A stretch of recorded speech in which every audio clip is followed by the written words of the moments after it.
Halo semuanya, dalam video ini kita akan membahas seorang tokoh besar dalam sejarah ekonomi, yaitu Adam Smith.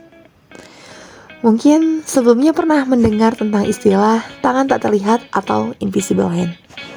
Nah, istilah tersebut adalah konsep yang diperkenalkan oleh Adam Smith, seorang filsuf dan ekonom asal Skotlandia, yang dikenal sebagai Bapak Ekonomi Modern. Siapa sih sebenarnya Adam Smith? Lalu, apa saja kontribusi dan pemikiran ekonominya yang begitu memengaruhi dunia? Mari kita simak biografi singkat, kontribusi, serta kelebihan dan kekurangan dari ide-idenya. Adam Smith lahir di Skotlandia pada 5 Juni tahun 1723. Ia menunjukkan bakat luar biasa dalam belajar sejak usia dini. Bahkan, ia masuk Universitas Glasgow pada usia 14 tahun. Di sana, ia mendalami filsafat moral di bawah bimbingan Francis Hutcheson. Setelah melanjutkan ke Universitas Oxford, Smith kembali ke Glasgow sebagai profesor dan menulis buku pertamanya yaitu The Theory of Moral Sentiments pada tahun 1759. Namun, karya terbesar Smith yang paling berpengaruh adalah An Inquiry into the Nature and Causes of the Wealth of Nations, yang diterbitkan pada tahun 1776. Buku ini menjadi dasar dari ilmu ekonomi modern. Lalu, apa saja pemikiran utama Adam Smith yang begitu berpengaruh? Pertama, konsep invisible hand atau tangan tak terlihat.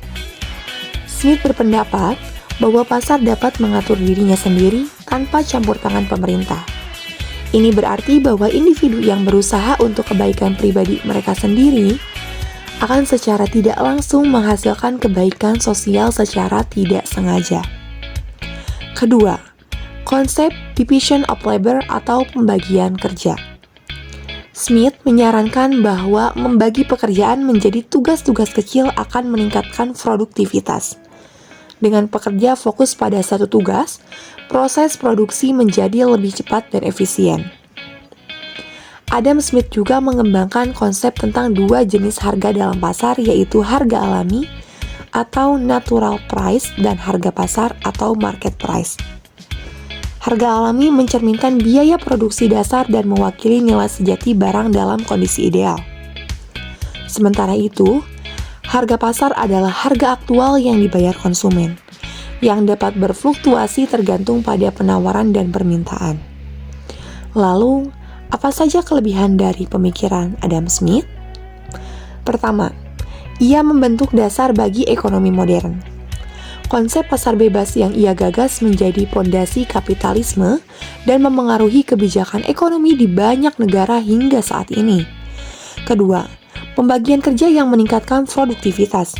Dengan pembagian kerja, proses produksi di berbagai industri menjadi lebih cepat dan juga efisien.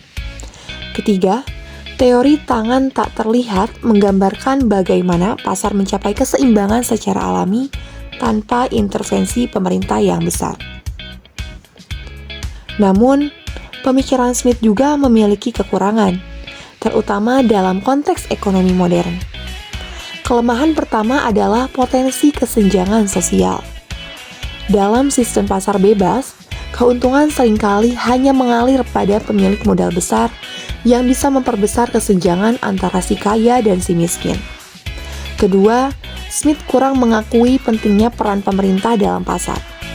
Kenyataannya, peran pemerintah sangat dibutuhkan untuk mencegah monopoli dan juga melindungi masyarakat dari praktik bisnis yang tidak etis. Ketiga, Smith tidak memperhitungkan dampak eksternal dari produksi, seperti halnya polusi atau kerusakan lingkungan yang kini menjadi tantangan utama dalam ekonomi modern. Semoga informasi yang disampaikan dapat memperdalam pemahaman mengenai pemikiran Adam Smith dan pengaruhnya dalam ekonomi klasik. Terima kasih telah menyimak video ini dan sampai jumpa.